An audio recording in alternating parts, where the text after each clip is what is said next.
Welcome back, everyone. I have Patrick Chiles on the show today, and we're going to talk about his books. There's a mass market paperback coming out of Frontier relatively soon in June. And then you're also in an anthology that's coming out in December called Worlds Long Lost, right? That's And right. we're both in that. I have a story in that too. I'm just not, I think you're on the cover though. I'm not on the cover. So I was very excited to have my name on the cover, especially when I saw Orson Scott Card at the top of it. yeah, So that's gonna be interesting. So let's get started. Tell us a little bit about your background, and by that, where you from? I know you served some time in the Marine Corps. Talk a little bit about that, and then we'll get into how you got into the publishing business. sure. Um, so I grew up in South Carolina, and like many good South Carolina boys, went to the Citadel, and then after that went in the Marine Corps. My route into the service is a little backwards. I actually enlisted about a year and a half after I graduated. Um, for a lot of reasons. Mainly being this was at mid '80s, at the end, mid to late '80s, at the end of the big Reagan build up. So they were drawing down, and all of a sudden things like GPA started to matter again. And so so in the end I decided, well, you know what, I still want to be a Marine, and if this is the way to get there, then this is what I'm going to do. And so I was in for almost 6 years. I must admit, there were some times where it was a little awkward running across old classmates and things like that. But Because they just to be clear to the audience, because they were officers and you were enlisted, right? that's correct. That's correct. But that's okay. And it's funny how things work out. I was in the air wing in the Marines, and a pilot from a squadron that I was in actually ended up working at the same company that I did here 25 some years later. We actually worked together in the same department in safety for about a year. So, aviation is a very small world, but no, I enjoyed my time in. Didn't always enjoy it. For the most part, enjoyed it. There's always going to be things that you don't like about it, but no, it was one of the defining experiences in my life, and I'm very glad I did it. Got to do a lot of things and go a lot of different places. Funnily enough, they stationed me in South Carolina, at the Beaufort Marine Air Station, but we were gone all the time. We're squadrons there were deploying every couple of months, and then every about year and a half, you do a 6-month tour over in Japan. And we got deployed for the first Gulf War. One of my most interesting ones was Norway, for an Arctic warfare exercise. So had to go to Arctic warfare survival school up in Wisconsin in January, and then in February they shipped us over to Bodo, Norway, which is up above the Arctic Circle, and spent a month up there. And anyway, no, a lot of great experiences, and I think a lot of that played into how I ended up as a writer. Because you take all these experiences throughout your life, and a lot of great stories can come out of them. You meet a lot of different people. You learn a lot of different personality types, and if you're paying attention, after 10 or 15 years of that, you may have enough stuff bubbling up to create some pretty good stories.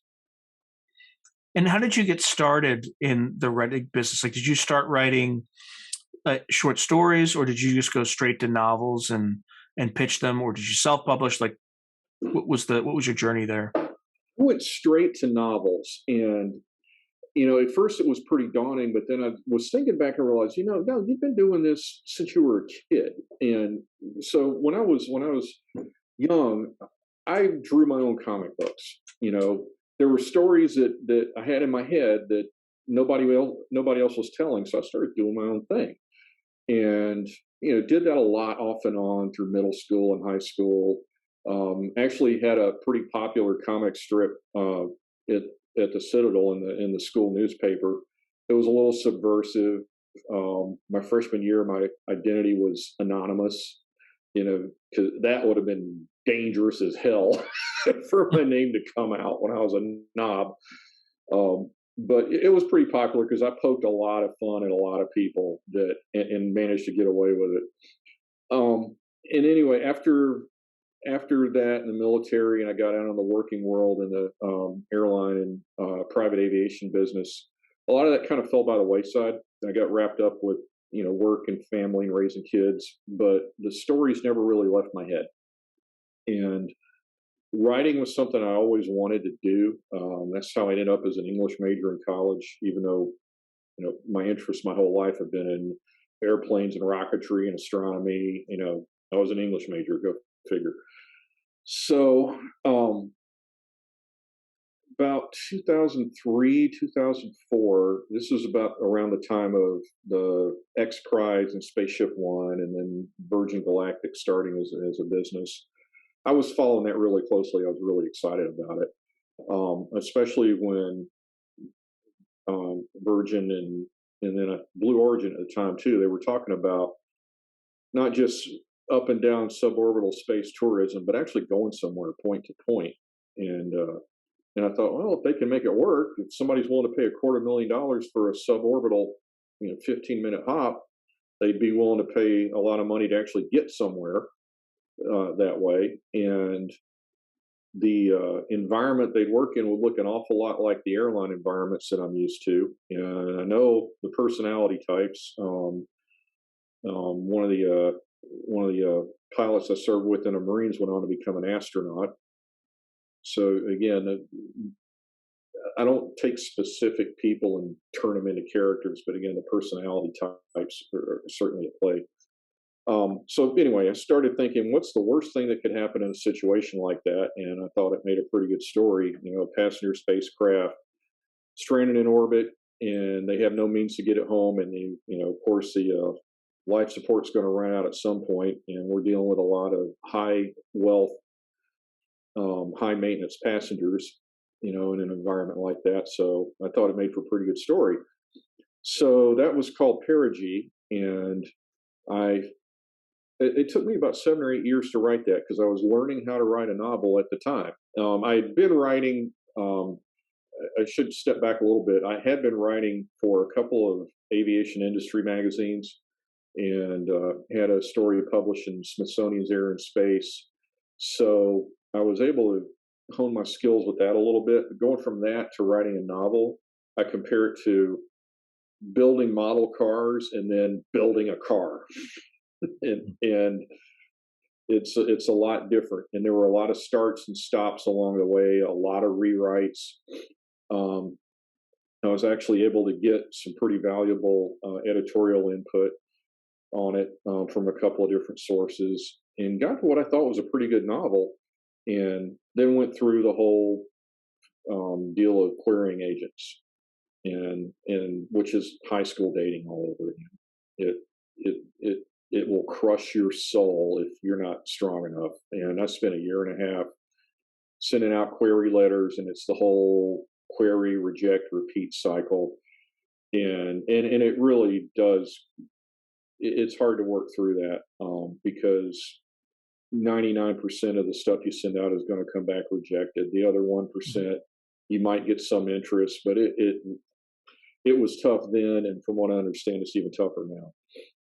So this was about 2011, 2010, and this is when Amazon started making self-publishing respectable. And before that, it was really career suicide. If you did it, nobody was ever going to take you seriously again. And I didn't want to be the guy with 5,000 copies of a book in my garage that nobody wants to buy, that I can't get into bookstores. So I had the book professionally formatted, got a really nice cover done for it. That's it right there. And it probably needs to be updated. It's about 10 years old now, but at the time I thought it was really eye-catching. And it actually did very well on Amazon. It was well reviewed. It sold really well. Actually hit the top 10 on their sci-fi list for several weeks. Oh, wow. So, yeah, I was very excited for that. And anyway, my second book, Far Side, is a sequel to that, and same characters, same environment. And if I'd had it ready to go sooner, I think I could have taken advantage of that momentum. But as it was, I was still writing it. It took probably another 2 to 3 years to finish it. But that's the Far Side is the book that actually got Baen's attention, and that's how I ended up with them. There was a newspaper reviewer down in Texas. Was a former NASA engineer, and he was reviewing it. He really liked it. One of the things that's most gratifying to me is when somebody like that reads my books and they tell me, "Yeah, you got the science, the technology right." And I think that's one reason it takes me so long to write these things is because I don't have a science or engineering background. Hmm. I have an interest in it. I can understand calculus. I can speak the language, but it takes me a while to really get my head around it. And I don't want to just make up techno babble and hand wave things away. That's not the kind of sci-fi that I write. Um, but he really liked it. He loved the story, and he asked if I would mind if he sent it to Tony Weisskopf at Baen. And I said, well, You would mind? Yes, I yeah, would. I would strenuously object and yeah, declare no, legal please, action. They're just going to please sue you for stop. this. Yeah. Yeah, yeah, yeah. It's like that Ghostbusters line. You say yes. Um, so no, I was really excited for that because at the time I still wanted to find a traditional publisher, and Baen was really after researching the market in the publishing industry. Baen was really the only one I wanted to go with. Yeah. Um, I really like the way they take the long view of developing new authors. And while it would be great to get a $50,000 advance from somebody, they're putting all their chips on that one spot. And if you don't sell like hotcakes coming out of the gate, you're You're toast. done. You're Yeah. done. So Yeah. you enjoy that money while it lasted. Maybe you got a year's salary out of it, but that's going to be the only thing you ever see. I also like that their commitment to, frankly, free speech. Um, you know, they they have a wide range of authors with a wide range of views, and they don't suppress anybody because of their Yeah, because of they're, their they're they're science. the only, in my opinion, they're the only science fiction, fantasy, and horror uh, imprint that is politically or ideologically diverse. Yeah, they are. Full stop. They are. I wouldn't call them entirely neutral, but at the same time, they don't object to. I mean, there's certain things they're not going to publish, Right. and it's not really a political thing. It's um, you know, as long as the story's good, Tony doesn't really interject. She doesn't mind. To them, the story's the important thing. She's been a wonderful editor to work with. The whole crew there has been fantastic. And some of the newer people they brought on, I'm really excited about. And But anyway, going back to how I got started with them. So again, I absolutely was. Please send it to Tony. I would love that because the only thing that had kept me from submitting to Baen at that point was their slush pile is pretty big. They'll take unagented submissions, but you're looking at a year to year and a half turnaround time. And Or longer if you get close. yeah, and it's and that was kind of daunting. And I was struggling with waiting that long when I could be publishing right now and making money off of it. So to have that opportunity to be introduced like that and get past the pile, oh my gosh, yeah. And so it took 3 or 4 months, and I got contacted by Christopher Rauchio, who was an associate editor there at the time. He's since moved on, and he's a pretty successful writer in his own right. Mhm. Like a fantastic writer, but Oh, different him story. and Sean Korsgaard are the editors of that World's Long Lost Mhm. anthology. Yeah, and Christopher was fantastic. I learned later he was a big fan of my work too. He was a big advocate for the kind of stuff I'm trying to write. Um, because the sci-fi I write is borderline techno thriller, and um, I'm a sucker for Tom Clancy in 1980s Cold War techno thrillers, and I think that sensibility carries through in the books that I write. But anyway, got an email from I was at a conference, aviation safety conference, and I get an email. I'm sitting in some seminar, and from somebody whose name I don't recognize, but then and there's a subject line about taking or picking up my work, and I thought, is this spam? But then I saw that at Baen.com, and eyes popped open. But no, it's been great. So this was 2016, I think, and they picked up my first two self-published books, reissued them under their ebook imprint, and they gave me a contract for my first book, Frozen Orbit, with them, and then my second one, Frontier, again, which came out last summer, and the mass market version is going to be out here in June.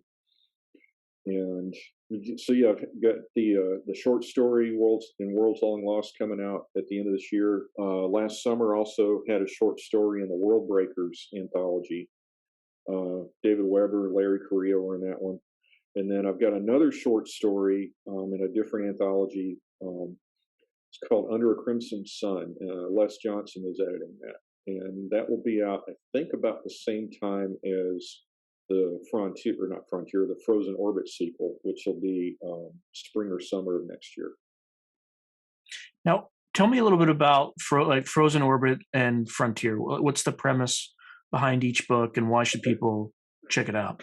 So, Frozen Orbit and Frontier happen in kind of the same universe that I started with Perigee.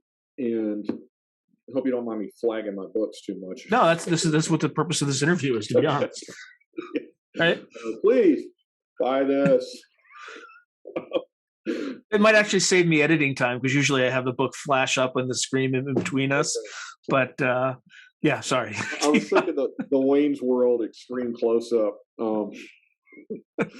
So Frozen Orbit is all of these books, again, they happen in this kind of the same universe. They're not strictly a series yet. They'll be heading in that direction, I think. So it's not like Harry Potter where you've got to read everything in sequence. But there's a lot of crossover between characters. Frozen Orbit is kind of the big idea track, and Frontier is kind of the action adventure track, and that's more techno thriller oriented. So Frozen Orbit started. I was really fascinated with the New Horizons probe, that went to Pluto. It took 9 years to get there. It was going to be the first time we ever had a good look at Pluto, way out at the very end of the solar system, and I was really interested to see what they found.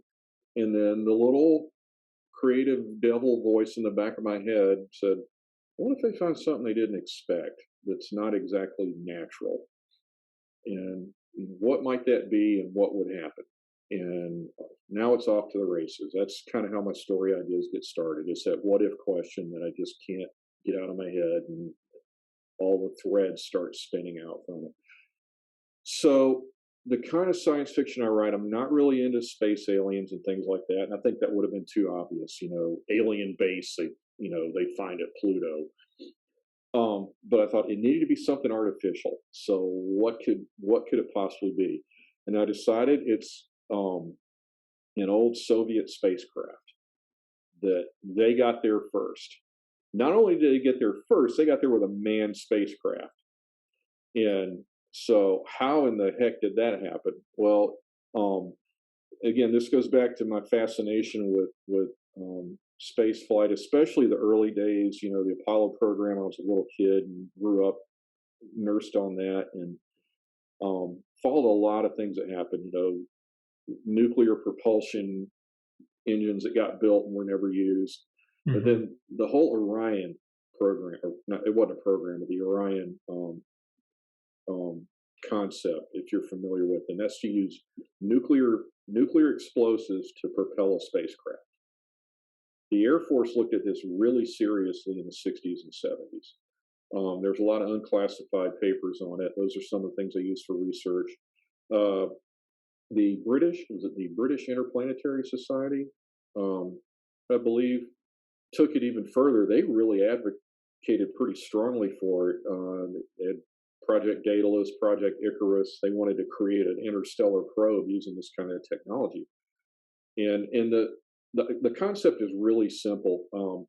You build a spacecraft with a big pusher plate at the end of it, and instead of propellant tanks, you've got propellant magazines, right? And it's just loaded with nuclear explosives.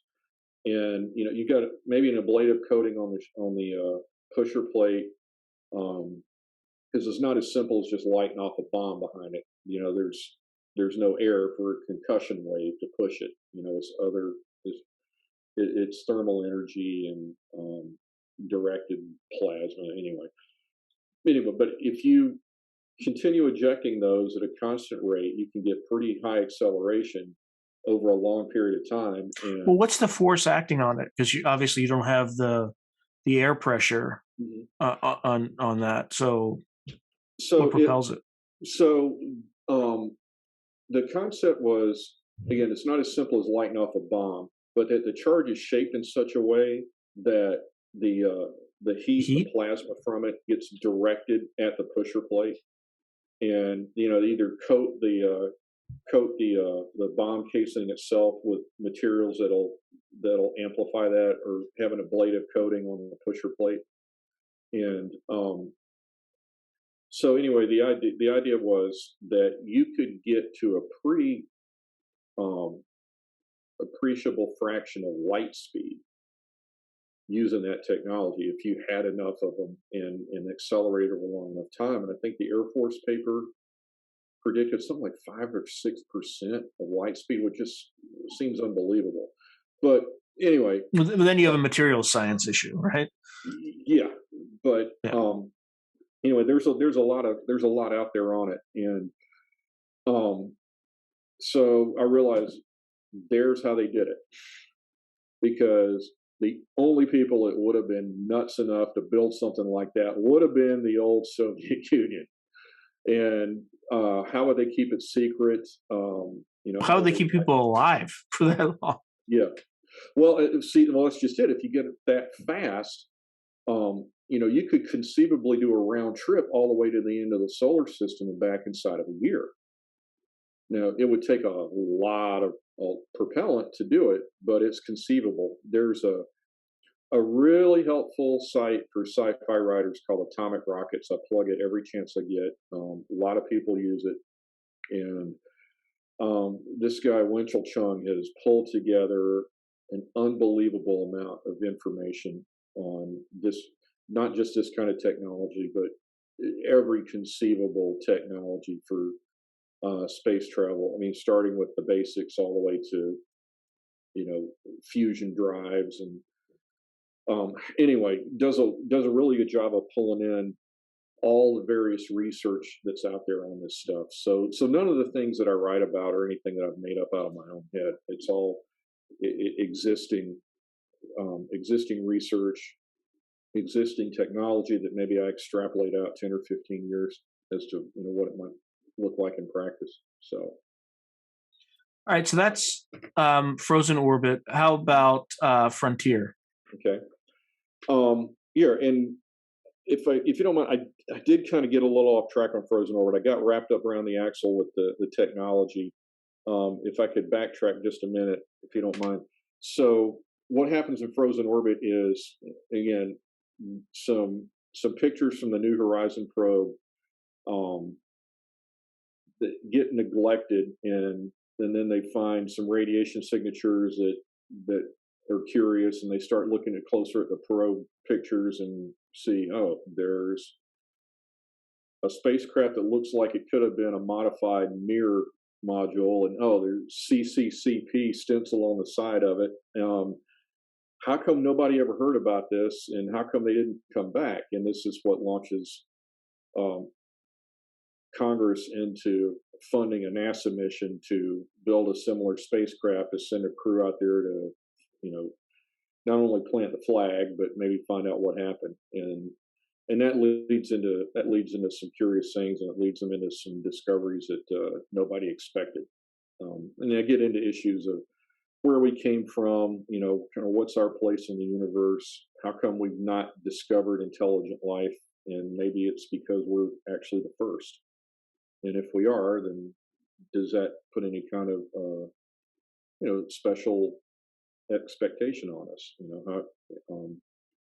What kind of responsibilities do we have if we are? So again, sorry to get wrapped around that technological axle, but back to the story. I look. I was asking questions too, so I'm half That's responsible okay. for it. So Tell us a little bit about Frontier. okay, so again, Frontier is kind of the second track of this world I've created. Again, there's some character crossover between the two.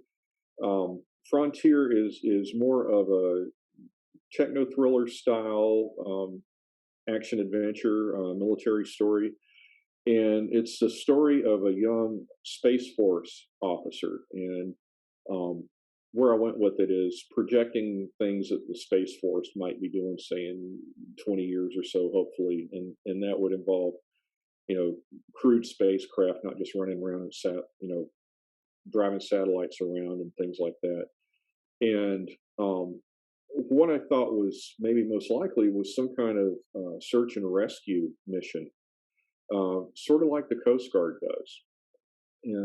And my thinking of this also came from some blogs and some papers I've read that were advocating for that kind of capability, and they have a good point. Is we see space tourism become more commonplace because we've already had it now. SpaceX has sold a couple of purely private missions.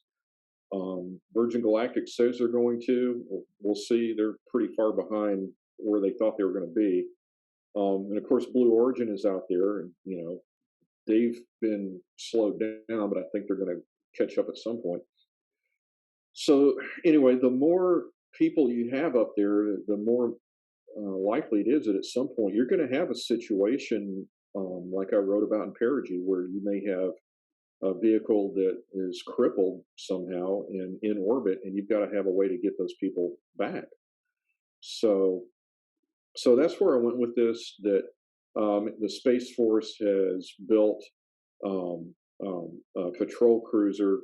It's propelled by a nuclear thermal engine. So, and again, this isn't 2050 technology. This is actually 1970 technology. Those kind of engines have actually been built and tested, and as far as I know, they're sitting in a warehouse in Nevada or something like that now. So again, it's taking existing technology, extrapolating it out. Is what if we actually put this stuff to use? So anyway, it follows the early career of my Space Force officer character. Again, he's fresh out of the academy. He's excited to be assigned to this cruiser because it's the only one that they have right now. So it's pretty rare for a junior officer to get that kind of billet. And Quick question: which academy for Space Force? Is the Air Force Academy or? that's what I'm working off of. Yeah, I'm working off the Okay. assumption that the relationship like with the Navy and Marine Corps. So, because as far as I understand now, Space Force is commissioning officers out of the Air Force Academy, and I think that's how it's going to remain so long as they're underneath the Air Force. So, so yeah. Anyway, that's what I use for that, and so, but he's a little disappointed at his assignment because he wanted to be in a flight billet. He went to school for that, but he gets assigned to the search and rescue division. But he learns a lot the hard way about extravehicular activities and what it means to recover and rescue people in trouble. And like the rescue EVA specialists that I envision for this are kind of like Coast Guard rescue swimmers. And until one of them describes their training as buds, but with a lot more math. And so so what happens with this is it's turning into something he dreaded, which was he called it garbage duty, and where they're mainly recovering wayward satellites and clearing debris out of orbit. That's becoming more of a problem. But what's going on in the background is a civilian mission that's doing an asteroid flyby along their way to a flyby of Mars. And my inspiration for this, and God, this is going to sound like a bad pun, but it was called Inspiration Mars.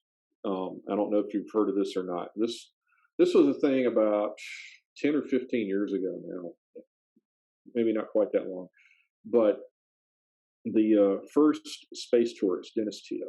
I don't know if you remember this guy or not. Yeah. Okay, fairly wealthy guy. It was a little controversial at the time. He paid the Russians to give him a ride up to the space station. NASA was very reluctant at first. They didn't want to let him go. They eventually relented. But he's not just some rich guy who wanted to go to space. He actually worked for JPL in the '70s on the Viking lander missions. If I'm right, he was a trajectory analyst. So he figured out that on about a 15 to 18-year cycle, Mars and Earth are in a position where you can do a free return orbit, like we did with the Apollo missions to the moon, right? Like you remember from Apollo 13, one way reason they were able to get back was they hadn't done any kind of correction burns yet to put them in orbit around the moon. So they were just going to, if nothing else was done, they were going to whip around the front of the moon and around the backside, and it was going to have them return to Earth that way. So again, it's just like a catapult, right? Using the gravity as a catapult, basically. Basically, and that's what the free part of the return is, right? Is that right? Well, if the two bodies are positioned such, you can essentially design the orbit where it goes out, loops around the destination, and comes back, and you don't need any, and it goes right back to where you started. You don't need any kind of correction burns in between. So again, he figured out that we have that kind of opportunity with Mars on about an 18-year cycle, and one was coming up. I believe it was last year. Would have been the first window was like 2019. I think the next window was last year. It's been a while since I looked into this stuff. So, but anyway, it's about that time frame. Is it 18-year or 18-month? It's 18 years. Because about every 2 years, Earth and Mars are in conjunction when they're close. I got it. Okay, so that's the 2019 2021 cycle you're talking about. So that's about every 2 years, but it's only about every something like 15 to 18 where they're in such a relationship that a free return trajectory is possible. And so you only need one burn to depart Earth orbit, head to Mars, loop around it, use its gravity to point you back in the right direction. So what he was trying to do was put together funding to do a crewed mission. If he'd been able to do it, today, I think it might have been more possible. I mean, I'd still love to see it happen. But the thinking was 2 people in something like a Dragon spacecraft docked to a logistics and service modules, so they've got all the food and the air and water they're going to need for the year and a half it'll take to do this. And, in a kick stage to get them headed out there. Now, my personal opinion, I think you'd want a little bit more Delta V. You'd want to, at least another kick stage on the off chance that maybe you got it wrong on the way out. You've got to do a correction burn or two to make sure you get back okay. I would think you'd want to have that enter into it.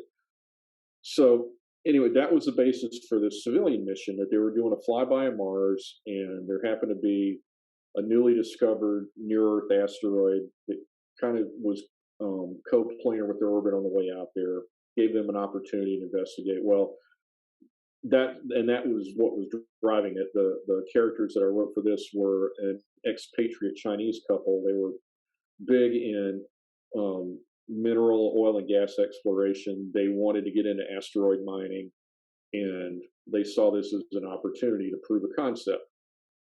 Well, lurking in the background is the Chinese military, who sees it the same way, but they don't want these pesky civilians who are a nuisance to them anyway, getting there first and basically staking a claim. So their craft gets mysteriously disabled, and while they're at the asteroid, so my main character, his name's Marshall Hunter. Marshall's ship gets sent on their first or interplanetary rescue mission. So um, they strip down the spacecraft, they offload any mass that they don't need, and they make a high speed run out of this asteroid to find this missing couple. And um, they get there, and their ship gets disabled also. You know, nobody knows how, but it becomes pretty obvious that none of this is happening by coincidence. And to make matters worse, the way the civilians' ship was disabled, it's changed their trajectory enough that if it's not corrected, their ship's going to actually crash into Mars instead of whipping around the backside of it. So there's that added element of it, and so I don't want to give away too much, but it spins off into there. And one of the things I wanted to explore with it was I looked at the way China is conducting things in the South China Sea and the Western Pacific. You know, trying to expand their reach, making claims over islands or waters that they really don't have a right to make a claim to, building islands, you know, out in the middle of the ocean and that are just, you know, military bases. And so I wanted to take that kind of aggressive expansion posture, and I wanted to extrapolate that out into space, Hmm. assuming, you know, an orbital economy, a beginning lunar economy, starting to explore near Earth asteroids to, you know, exploit them for minerals or whatever else. And so have them doing the same kind of again aggressive blocking activities out in space, and that's the basis of the story. And for both books, where can people find them? So obviously Amazon, you can find them, and you can also find them at Barnes and Noble. There's some independent bookstores that are carrying it too, but if you want to walk into a bookstore, chances are Barnes and Noble will have it. And then of course Baen sells them on their website. But just about anywhere you can buy books online, you can find it. So one last question for new authors out there, particularly either serving in the military or veterans. What advice would you give them? Don't give up. Keep writing. Um, that's really the only way you can do it. There's especially with your first work, there's going to be a lot of starts and stops along the way. Sometimes there's a presumption that you need to start with short stories to understand what you're doing. Um, in my opinion, it's whatever is driving you the most. I mean, don't force yourself into a model because other people are telling you it's the right thing to do. What's right is whatever is in your mind and in your heart. For me, I started with novels because I knew that the stories that I had in my head were too big to pin down in 5 or 6 thousand words, and it's a whole different kind of storytelling. It really is. So, you know, if you've got something that involves one character and it's one situation, it's kind of a quick hit, and you think it can be resolved in 10 or 12 pages, then yeah, absolutely, short story, knock that thing out, start submitting it. Um, if it's much bigger than that, don't limit yourself. You know, go for it, and because really the only way you learn it's by doing it. And I'm still learning it by doing it. I'm 5 books in now, so I have an ebook that I self-published last summer. It's a backstory for my Russian character from Frozen Orbit. Mm. It's called Battle Space, and that's straight up Cold War techno thriller. It's set in the late '60s, and um, the it anyway. I'm flagging my work when I need to be telling other writers what to do. Um, but again, I guess it does. It just goes to write what's in your mind and in your heart, and you just keep working at it. And every book is a learning experience. I think all of us struggle a little bit with imposter syndrome, and I know every book I sit down to write, sometimes it feels like it's my first day on the job with it, and I have to learn new ways of doing it because every one of them is different. So that's all right, my what, friend. Thank you for stopping by, and everybody should check out Frozen Orbit and Frontier, particularly the mass market paperback, which comes out in June, and then also the World's Long Lost anthology that comes out this December. Thank you, right. Patrick. If you enjoyed this video, hit like and subscribe, and I'll see you next time.